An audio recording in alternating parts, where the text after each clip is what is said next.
O sea, que digamos realmente era más bien todo teórico más que práctico, es decir, que era todo una forma más teórica, ¿no? Digamos, el pique este que había entre las escuelas, ¿no? Porque realmente Sí. la esgrima actual, la que vemos en los Juegos Olímpicos, esa a partir de, digamos, que cuando se forma. Vamos, hay un cambio de mentalidad muy grande. Te decía que ya estamos entrando ya al siglo XVIII y decimos que hay un declive también de la... Piensa que la Europa lleva la guerra de los 30 años, la guerra de los 80 años, Europa está cansada de guerra. En el siglo XVI, un soldado vestido de vivos colores es ejemplo de gallardía, es una persona súper bien vista, te ven como un héroe, pero a inicios del siglo XVIII, por ejemplo aquí con España tenemos un claro ejemplo con la guerra de sucesión, ya la figura del soldado no está bien vista. O sea, no es que te tiren piedras por la calle, ¿vale? Pero ya no te reciben con los brazos abiertos como era ver, oh, qué guapo el soldado español, ¿no? Entonces, eso va a cambiar a que la gente ya empiece ya deje de llevar espada por la calle, vuelve otra vez a quedarse en manos de la nobleza y empezamos a tener un poco lo que se llama el espadín, que son espadas más pequeñas, tienen origen francés y ya empezamos a tener el espadín.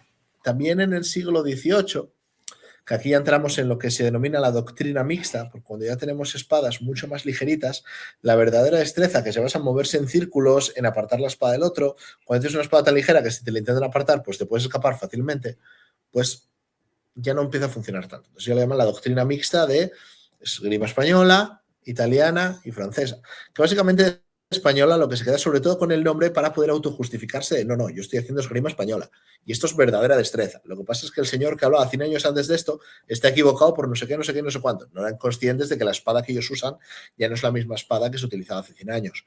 Y entonces ya empiezan a utilizar pues plantas más francesas, que son sobre todo juegos mucho más lineales, los que ya no se van tanto hacia los lados. Y la italiana, pues más o menos lo mismo.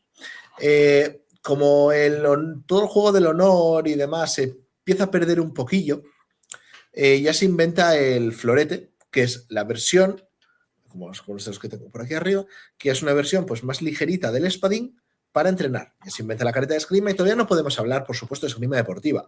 Para eso tendremos que entrar casi en el siglo XX.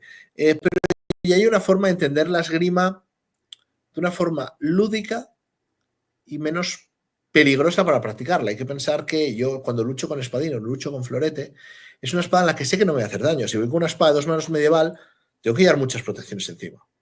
Sin embargo, en la vida real, estas espadas tan finitas, ¿vale? Como estas que tengo aquí en este lado, esto afilado, que se te cuela por cualquier lado y es muy difícil de parar. Entonces hace que sea mucho más fácil morirse, mucho más fácil de que los dos contendientes se mueran en el mismo duelo. ¿Vale? Porque un corte es relativamente fácil de curar. Oye, pones unos puntos o entablillas un hueso y es relativamente fácil. Pero si te entran los órganos internos, ya no hay antiinflamatorio que te lo cure, ¿vale? Estamos en una época preantibióticos, precirugía láser. Evidentemente que te entren con un espadín es que eso entra como la mantequilla. Tenemos una cosa que se llama la estocada en la profundidad, que es una estocada que se da por el costado derecho, que es que te pincha el hígado, el estómago, el corazón y el pulmón. Es un pincho moruno del que no sales. O sea, no hay forma física de eso. Entonces empiezan a hacer por un lado pues esa versión pues más de una esgrima lúdica, de una esgrima más que se va a ir poniendo cada vez más normas, que ya todas las espadas tienen que pedir lo mismo, ya empiezan a vestirse de blanco. No podemos hablar de esgrima deportiva, pero ya casi. ¿Vale? Estamos hablando de lo que sería la esgrima clásica. La esgrima que ya empieza a tener pues esas numeraciones de pues la postura de la primera, la segunda, la tercera, la cuarta y luego igual la quinta, la sexta, la séptima, la octava, pues ya con la mano en vez de mirando para arriba, con la mano mirando para abajo. Empiezas a numerar un poco cómo se llaman las técnicas, va cambiando un poquillo todo. Hay que pensar que ahí los únicos que siguen pegándose con espadas de verdad en la guerra son los hombres de caballería. Porque el sable se seguirá utilizando. De hecho, en España tarda mucho en llegar el sable, porque siempre fuimos más de espada que de sable. Eso es un arma curva, que está hecha sobre todo para cortar. Pero como dicen en el libro Los duelistas, que luego hizo la película Ridley Scott, también del mismo nombre, y también se menciona ahí, solo los hombres de caballería tienen el tiempo y los arrestos necesarios para batirse en duelo. Esto lo podemos traducir como que si eres un soldado en época de Napoleón y llevas caminando 40 kilómetros, aunque el soldado al lado insulta a tu madre, tú que tienes todavía que montar la tienda A ver si encuentras por ahí un conejo para cazar, para comértelo. Y demás, mira, es que me da igual que insultes a mi madre. Pero el señorito Usar, con sus trencitas, su ropa súper bonita, que llega a caballo, llega a mesa puesta porque tiene sirvientes, ya tiene sitio donde dormir, ¿qué va a hacer? Pues se va a poner a jugar a las cartas y a beber. Por eso tiene el tiempo y los arrestos necesarios para batirse en duelo, ¿vale? Porque evidentemente no está ocupado con sobrevivir como sería la gente normal. Entonces eso va a hacer que, sobre todo en la esgrima española, porque la francesa y la italiana evolucionan bastante bien al sable, sobre todo al sable, al espadín. Pero el espadín aquí en España es algo casi anecdótico. Esa doctrina mixta, hay que mezclarlo. La verdadera destreza se mantiene pura en el sable. El sable no es un arma de duelo, pero claro, los maestros de esgrima que no quieren morirse de hambre, pues dicen, bueno, pues si la gente se pega con sables, tendremos que sacar tratados de sable y tendremos que dar clases de sable. Y entonces ahí se mantiene un poco más. ¿Por qué? Porque la verdadera destreza que se basa en estos juegos de círculos, cuando estás cortando con un sable, pues va a funcionar mucho mejor. Y eso se va a mantener hasta finales del siglo XIX, la verdadera destreza como el sistema principal español. Se verá en los seminarios de los nobles, el seminario del Colegio de Nobles de Madrid, sí que darán clases de espadín, pero, por ejemplo, dentro del ejército, la gente que se pegaba de verdad, ya con una sensación más clara, tendrían el sable. Sobre todo en esta época, me hace bastante gracia el ver los puntos, que es todo lo contrario a lo que solemos pensar, según el tipo de afrenta, el tipo de duelo. Ya estamos hablando de una época romántica del todo, ¿vale? Estamos hablando de este siglo XIX, ahora que se han puesto de moda los Bridgerton y todo esto, Orgullo y Prejuicio, incluso más adelante, ¿vale? Por ejemplo, los militares con el sable eran más de entre oficiales. De hecho, hay normativas de que solamente un capitán solamente puede batirse con un capitán, un teniente con un teniente. No puede pelearse eso, un soldado con un coronel. Tienen que ser del mismo rango. Llegamos al punto de creo que es el ejército austríaco, la guerra franco-prusiana, tiene más bajas entre sus oficiales, entre ellos que por el enemigo.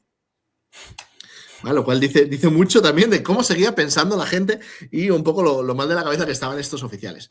Pero si nos vamos a gente normal, que a lo mejor está dentro del ejército, pero bueno, son nobles, son gente que, por ejemplo, yo pongo el ejemplo de los Bridgerton, Orgullo y Prejuicio y demás, ¿no? Estos nobles decimonónicos que están en un baile. Y de repente, ahí ya sí que es más la época del guante, ¿no? De tenemos un problema y vamos fuera a solucionarlo. O el de no, espadas a medianoche, pistolas al amanecer, ¿no? Pero entonces podemos hablar de que tenemos espada, espadín, sable y pistola. Claro, para nosotros, la más peligrosa, decimos, a ver, es la pistola, ¿no? Es la que más miedo nos da. Y el sable es muy grande, el sable es ahí con una hoja ancha, el sable te corta y te hace mucho daño. Sin embargo, va un poquito al revés. Cuando tenemos un duelo bastante potente, un duelo que ha sido por algo bastante gordo, ¿vale? Por ejemplo, has cogido a mi hermana y te la has llevado a un sitio y le has hecho algo bastante feo. Espadín, ¿vale? Porque el espadín es más fácil matar al otro, por el tema de llegar a los órganos internos y demás. Ahora, que lo único que has hecho ha sido insultar en público a mi hermana, lo cual está muy mal, pero bueno, tampoco le has hecho nada físico. Vamos a tener un duelo con sable.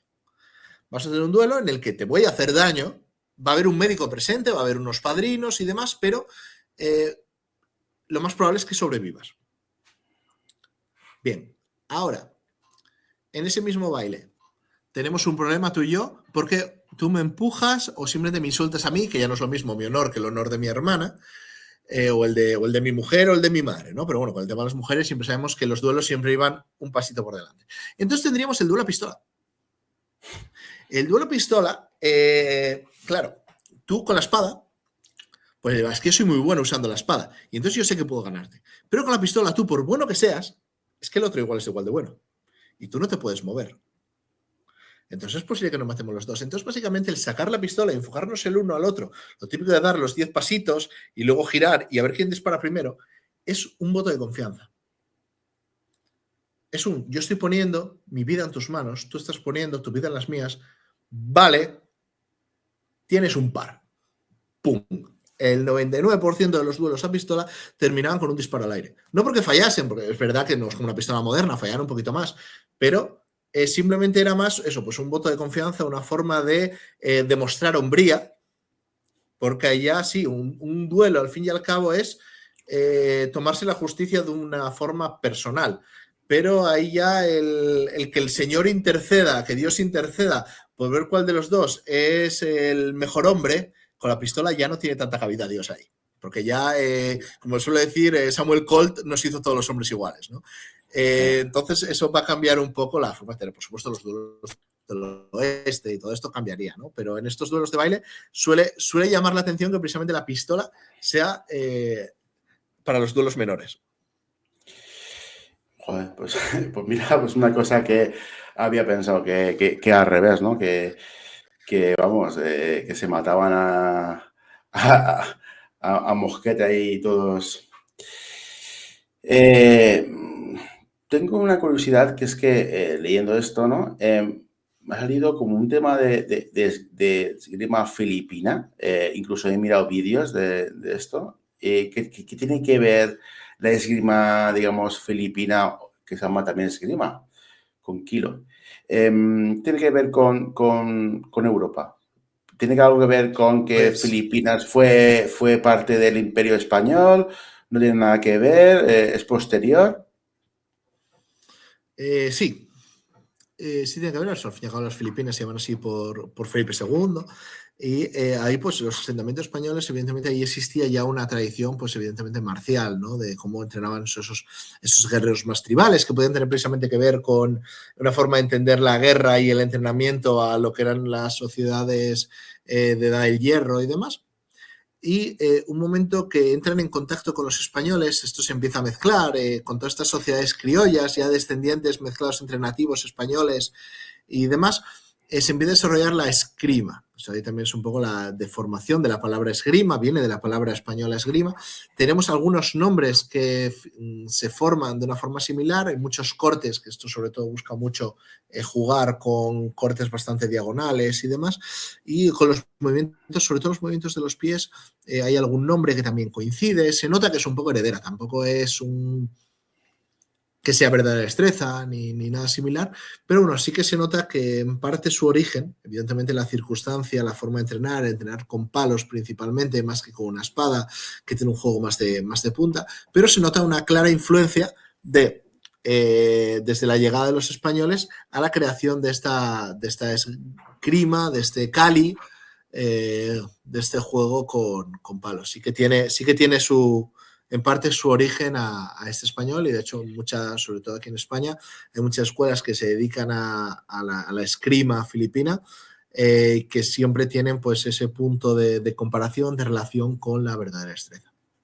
Pero realmente, digamos, es más bien a ver cómo yo me expresaría, como un arte marcial, ¿no? Porque según los vídeos es como que llevan los dos palos, ¿no? Y que dan vueltas y también mezclan un poco lo que es el arte, digamos, de la esgrima, ¿no? Con técnicas suyas locales, ¿no? Sí, básicamente sí, la mezcla, claro, nosotros, tal y como entendemos la esgrima histórica, la esgrima antigua, con la verdadera destreza, que no buscamos una competición y demás, para nosotros es un arte marcial. O sea, no estamos entendiendo la esgrima como deporte, sino estamos entendiendo como una forma de autodefensa. Al fin y al cabo, pues en eso es en lo que se basa un arte marcial. Entonces, claro, nosotros también, cuando estamos en acciones muy cercanas, también vamos a hacer uso de patadas, puñetazos, proyecciones, luxaciones, tirar al otro al suelo y demás, cosa que hace también el cali, que hace también la esgrima. Que al momento que juegas con palos, pues ya cambias un poco el sentido. Evidentemente ellos por un sentido práctico, porque sí que se parece un poquito más la forma de moverse, pero esto le pasa también a las artes marciales japonesas. Tú si utilizas un palo, igual que sea el palo de bambú que utilizan en kendo, el palo de ratán que utilizan en la esgrima filipina, al final pues adquieres la capacidad de saber luchar con un palo, no con una espada. En este caso, en principio estaría más pensado pues, para el machete, para herramientas más cuchillos selváticos, por así decirlo, más que una espada como podría ser una espada ropera o un sable.